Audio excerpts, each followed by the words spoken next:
Hi అండి, welcome to our YouTube channel. Indiramma ఇళ్లపై big update, resurvey చేస్తున్న సర్కార్. ఇప్పుడు చాలామంది L1, L2 కావచ్చు, ఈ రెండిటి గురించి వీడియోలో మాట్లాడుకుందాం. ఫస్ట్ L1 గురించి మాట్లాడుకున్నట్లయితే, ఇప్పుడు ఇందిరమ్మ ఇళ్ళకి సంబంధించి ఇంటే లీస్ట్ టైప్ 3 అలాగే లీస్ట్ టైప్ 1 ఎవరికైతే ఉందో వాళ్ళందరికీ రీసర్వే అయితే చేస్తున్నారు. ఈ రీసర్వే ఎందుకు చేస్తున్నారంటే, చాలామంది ఈ ఫోర్ వీలర్ కానీ, ట్రాక్టర్లు కానీ, కార్లు కానీ ఉన్నవాళ్ళు, అలాగే ఇతర స్కీములు పొందిన వారు చాలామంది వాళ్ళు కొన్ని విషయాలు దాచి అధికారుల దగ్గర వాళ్ళు లీస్ట్ 1లోకి అయితే రావడం జరిగింది. లీస్ట్ 1లోకి వచ్చిన తర్వాత చాలామంది ఇండ్లు అయితే కట్టుకోవడం జరిగింది.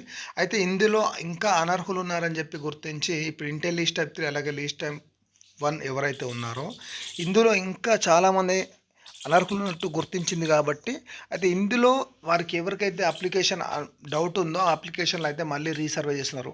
అంటే ఇప్పుడు ఏదైతే ఇందిరమ్మ కమిటీలు ఇచ్చిన సమాచారం కావచ్చు, లేదా లోకల్ ఇచ్చిన సమాచారం కావచ్చు, ఈ సమాచారం అంతా సేకరించి మళ్ళీ వాళ్ళ ఇంటికి వెళ్ళి వాళ్ళు ఎక్కడ ఉంటున్నారు, ఏంటి, మరి వాళ్ళకి ఏం వెహికల్ ఉందా లేదా అనే పూర్తి వాళ్ళు కూడా ఈ రీసర్వే ద్వారా వాళ్ళు తెలుసుకోవడం జరుగుతుంది. ఈ రీసర్వే ద్వారా తెలుసుకున్న తర్వాత వాళ్ళకు ఒకవేళ ఎలిజిబుల్లో ఉంటే అలాగే ఉంచుతారు, ఎలిజిబుల్లో లేకపోతే డైరెక్ట్ అప్లికేషన్ అనేది రిజెక్ట్ అయితే చేస్తారన్నమాట. ప్రజెంట్ అయితే ఇప్పుడు చాలామందికి ఫస్ట్ పేమెంట్ పడ్డది, సెకండ్ పేమెంట్కి వచ్చే వరకు ఎండి రిజెక్ట్ అని చెప్పి చూపెడుతుంది. అయితే ఇంకోటి ఏంటంటే ఇందులో కూడా ఈ ఇందిరమ్మ ఇంటికి సంబంధించి ఏదైతే అమౌంట్ ఉంటుందో, అంటే ఫస్ట్ విడతకు సంబంధించిన అమౌంట్ పడుతుందో దాన్ని కూడా రికవర్ అయితే చేసే అవకాశం కూడా ఎక్కువగా ఉంది. దాని గురించి కూడా ప్రభుత్వం అయితే అంటే వాళ్ళకి నోటీసులు ఇవ్వాలా, లేకపోతే ఏ ప్రకారంగా వాళ్ళకు ఈ అమౌంట్ అనేది రికవరీ చేయాలి అని చెప్పేసి కూడా దాని గురించి కూడా ఆలోచిస్తుంది.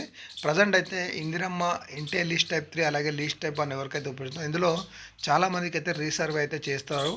100% అయితే గుర్తుపెట్టుకోండి. అలాగే లీస్ట్ 2 గురించి మాట్లాడుకున్నట్టయితే ప్రజెంట్ లీస్ట్ 2 గురించి ఆల్రెడీ 360 డిగ్రీస్లో ఆల్రెడీ వెరిఫికేషన్ అయితే చేస్తున్నారన్నమాట ప్రతి ఒక్క అప్లికేషన్. జిల్లాల వ్యాప్తంగా ఎక్కువగా అప్లికేషన్ రావడం వల్ల ఏమవుతుందంటే చాలా టైం అనేది మ్యాన్ పవర్ తక్కువ ఉండడం వల్ల, అప్లికేషన్లు ఎక్కువ ఉండడం వల్ల కొంచెం టైం అయితే పడుతుంది. మొత్తానికి ఏదైనప్పటికీ కూడా ఫస్ట్ లీస్ట్ 2లో మాత్రం ఎక్కువగా ప్రయారిటీ మాత్రం హ్యాండిక్యాప్డ్, ఒంటరి మహిళలు, వృద్ధులు, అలాగే డైలీ లేబర్ ఎవరైతే ఉన్నారో వీరికైతే ఫస్ట్ ఛాన్స్ ఇవ్వబోతున్నారు. ఆల్రెడీ మనకు ఈ నిన్నటి వరకు అయితే ఈ లీస్ట్ అయితే రావాలి, ఈ లీస్ట్ అయితే ఇంకా రాలేదు. మేబీ ఈ 1 వీక్లో వస్తుందని చెప్పేసి మనకైతే ఒక సమాచారం. ఎందుకంటే ఎక్కువగా అప్లికేషన్లు ఉన్నాయి, మ్యాన్ పవర్ తక్కువ ఉండడం వల్ల వెరిఫికేషన్ ప్రాసెస్ అనేది స్లోగా అవుతుందని చెప్పేసి సమాచారం. ఎందుకంటే ఏ ఒక్క అనర్హుడికి ఇల్లు అయితే దక్కొద్దు, ప్రతి ఒక్క పేదవాడికి లబ్ధి చేకూరాలనే ఉద్దేశంతో ప్రభుత్వం పూర్తిగా ఒక పకడ్బందీగా ఒక చర్యలకి దిగింది. దీని గురించి ఇంకేమైనా అప్డేట్ ఉన్నా నేను మరొక వీడియో చేస్తాను. మొత్తానికైతే కొద్ది రోజులు వెయిట్ చేయండి. దీనికి లిస్ట్ ఎప్పుడు వస్తుంది ఏంటనేది మనం పక్కా సమాచారంతో నేను ఆ డేట్తో సహా చెప్తాను, వెయిట్ చేయండి. ఇప్పటికైతే ప్రజెంట్ మీకు ఇంకేమైనా డౌట్స్ ఉన్నా కామెంట్ సెక్షన్లో కామెంట్, లేదంటే మీరు ప్రజావానికి వెళ్ళి కూడా అక్కడ హౌసింగ్ డిపార్ట్మెంట్ ఉంటే హౌసింగ్ డిపార్ట్మెంట్లో కూడా మీరు అడిగి సమాచారం కూడా తెలుసుకోవచ్చు. హ్యాండిక్యాప్డ్ ఉన్న వాళ్ళకైతే ఒక అవకాశం అవుతుంది, మీరు వెళ్ళి కలవండి. లేకపోతే ఒక ప్రియారిటీ అయితే ఇచ్చే ఛాన్స్ ఎక్కువగా ఉంది. దాని గురించి నేను వేరే సపరేట్ వీడియో చేసి evening. Thank for watching our YouTube channel.